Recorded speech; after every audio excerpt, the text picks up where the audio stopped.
नमस्कार, सलाम और जूले। मैं हूं सोनम वांगचुक लद्दाख से।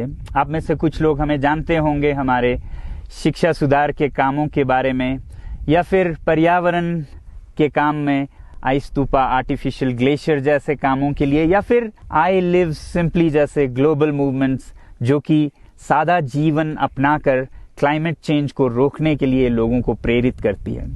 मगर दोस्तों, आज मैं इन चीज़ों के बारे में नहीं बल्कि आप लोगों को एक बहुत ही ज़रूरी संदेश देने के लिए आया हूं, जो कि चीन और भारत के बीच अभी जो टकराव और तनाव की स्थिति बनी है, इसके बारे में आपकी क्या जिम्मेदारी है।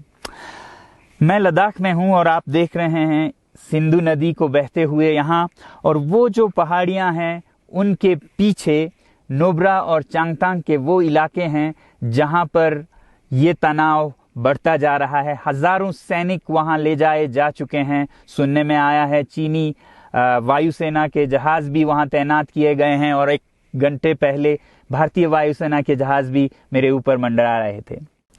सामान्यतः जब सीमा पर तनाव होता है तो हम आप जैसे नागरिक ये सोचकर सो जाते हैं रात को कि सैनिक इसका जवाब दे देंगे। मगर मैं आज आप लोगों को ये ज़रूरी बात बताना चाहता हूं कि इस बार सिर्फ सैनिक जवाब नहीं, दो तरफा जवाब हो और उसमें नागरिक जवाब भी हो। तो आप जैसे नागरिक दिल्ली, मुंबई और बेंगलोर और अनेक शहरों से क्या कर सकते हैं इसमें, ये समझने के लिए पहले हमें समझनी होगी चीन की ये हरकत और वो ऐसा क्यों कर रहा है। आपने देखा होगा कि ये सिर्फ भारत के साथ नहीं हो रहा है, बल्कि पिछले कई हफ्तों से चीन ये दक्षिण चीनी सागर में वियतनाम, ताइवान और अब हांगकांग के साथ भी छेड़खानी कर रहा है। और मेरा ये विश्लेषण है कि वो ये सब किसी देश के साथ दुश्मनी के वजह से ज्यादा अपने अंदर की समस्याओं को सुलझाने के लिए कर रहा है। आज चीन को सबसे बड़ा डर है तो अपने जनता से डर है। उनकी 140 करोड़ की आबादी, जो कि एक बंधुआ मजदूर की तरह बिना मानवाधिकारों के चीनी तानाशाह सरकार के लिए काम करते हैं और उसे धनी बनाते हैं। जब वो नाराज हो जाए तो फिर एक क्रांति की सी परिस्थिति बन पड़ती है, और इससे चीन बहुत डरता है। आज कोरोना के प्रकोप के बाद चीन में फैक्ट्रियां बंद हैं, एक्सपोर्ट्स बंद हैं और बेरोजगारी 20% तक बढ़ चुकी है। लोग बहुत नाराज हैं, क्रांति हो सकती है, तख्ता पलट हो सकता है। इसीलिए चीन पड़ोसियों से दुश्मनी करके अपनी जनता को अपने साथ जोड़ने में लगा हुआ है, और ये पहली बार नहीं कर रहा है। 1962 में जब भारत के साथ जंग की तो वो जंग भी उसने अपने जनता को संभालने के लिए की थी। तब 4 साल का अकाल और भूखमरी हुई थी, और इससे ध्यान हटाने के लिए ये जंग की थी।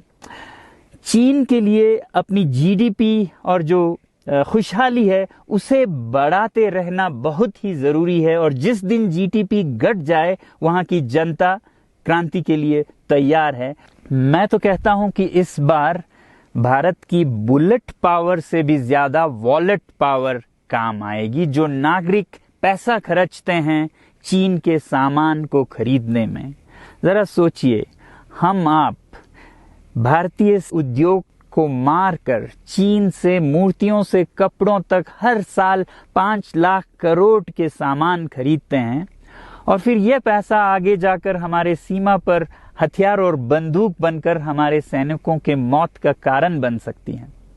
तो इसलिए अगर हमारे देश के 130 करोड़ लोग और 3 करोड़ जो भारतीय बाहर के देशों में हैं, सब मिलकर भारत में और बल्कि दुनिया भर में एक boycott made in China movement या अभियान शुरू करते हैं, तो आज दुनिया भर में चीन के प्रति रोष है। हो सकता है कि सारी दुनिया साथ आए और इतने बड़े स्तर पर चीनी व्यापार का बॉयकॉट हो कि चीन को जिसका सबसे बड़ा डर था वही हो, यानी कि उसकी अर्थव्यवस्था डगमगाए और उसकी जनता रोष में आए, विरोध और तख्ता पलट। और अगर हम ऐसा नहीं करते हैं तो कितनी बदनसीबी की बात होगी भारत के लिए, ज़रा सोचिए। एक तरफ हमारे सेना सीमा पर जंग लड़ रही होगी और दूसरी तरफ हम आप चीनी सामान, मोबाइल से लेके कंप्यूटर्स, कपड़ों से लेके खिलौनों तक को खरीद कर उनकी सेना को पैसा भेज रहे होंगे, चीन की सेना को। ये तो हुई हार्डवेयर की बात। दूसरी तरफ हमारी युवा चीनी सॉफ्टवेयर, एप्स, गेम्स जैसे टिकटॉक, शेयरिट, इन सब में मस्त, उन्हें दूसरी तरफ से करोड़ों करोड़ों का पैसा भेज रहे होंगे। तो इसलिए बहुत ज़रूरी है कि हम एक नागरिक जवाब ज़रूर दें और इसे एक अभियान बनाएं, ग्लोबल मूवमेंट की तरह। ये बॉयकॉट मेड इन चाइना का जो अभियान है वो भारत के लिए भी एक वरदान साबित होगी। जैसा कि हमारे प्रधानमंत्री ने एक विजन हमें दिया था स्वावलंबन का, सेल्फ रिलायंस, वो तब हो सकता है जब हमारे अपने उद्योग फलें फूलें। और जब हम बॉयकॉट करते हैं इन सामान का तो अपने देश के उद्योग का, उत्पाद का हम प्रयोग करेंगे और उससे मजदूरों को रोजगारी मिलेगी और सारा देश खुशहाल होगा। बजट होगा कि हम और अच्छी तरह से टक्कर ले सकें सीमा पर भी। तो इसके लिए मैं आप लोगों से अपील करता हूं कि जहां तक एप्स और सॉफ्टवेयर की बात है तो हमारे युवाओं को एक हफ्ते में उन्हें अनइंस्टॉल करना चाहिए। Boycott made in China, software in a week and hardware in a year. क्योंकि साजो सामान के लिए वक्त लगेगा हमारे अपने देश से और बाहर से विकल्प निकलने तक, तो उसे हम 1 साल के अंदर कर सकते हैं। तो ये हम न सिर्फ अपना प्रतिज्ञा करें बल्कि 100 और लोगों को इसके बारे में समझाएं, शेयर करें सोशल मीडिया पर, और हमारी जो मीडिया है वो जनता तक, देश के कोने कोने तक पहुंचाए। और जैसे ही इसका असर दिखने लगेगा, इंटरनेट से एप्स लाखों में, करोड़ों में अनइंस्टॉल होंगे, तो चीन को संदेश साफ जाएगा और यही एक तरीका उसे मेज पर पहुंचा सकती है जहां पर की बातचीत हो शांति की। तो जाते जाते मैं ये बता दूं कि मैं क्या करने जा रहा हूं। इस फोन पर जो भी चीनी ऐप्स हैं उन्हें तो मैं 1 हफ्ते में हटा रहा हूं, बल्कि ये फोन जो कि चीन में बना है इसे भी मैं 1 हफ्ते में अपनी जिंदगी से अलग कर रहा हूं और 1 साल के अंदर हर वो चीज जिस पे मेड इन चाइना लिखा है उसे जिंदगी से निकालने जा रहा हूं। हमें चीन से, चीनी लोगों से कोई समस्या नहीं है, चीनी सरकार और उनकी रवैयों से समस्या है। जब तक चीन में परिवर्तन ना हो हमें ऐसा करना होगा। और आप लोगों से मैं अपील करता हूं कि आप अपने शहर में, अपने मोहल्ले में ऐसे इवेंट्स करें जहां लोग प्रतिज्ञाएं करें कि चीनी सामान का बहिष्कार करें जब तक चीन में परिवर्तन ना हो।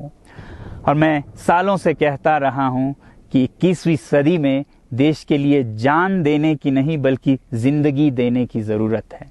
लद्दाख में बढ़ते हुए ये देश के लिए जान देने का कारोबार बहुत देखा, और जहां एक तरफ मैं सलाम करता हूं उन लोगों के लिए, उन लोगों को जिन्होंने देश के लिए जान दिया, मगर इस 21वीं सदी में मेरा ख्याल है कि देश के लिए जान देने की नहीं, जिंदगी देने की जरूरत है।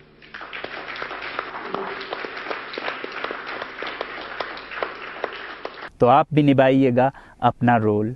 जय हिंद।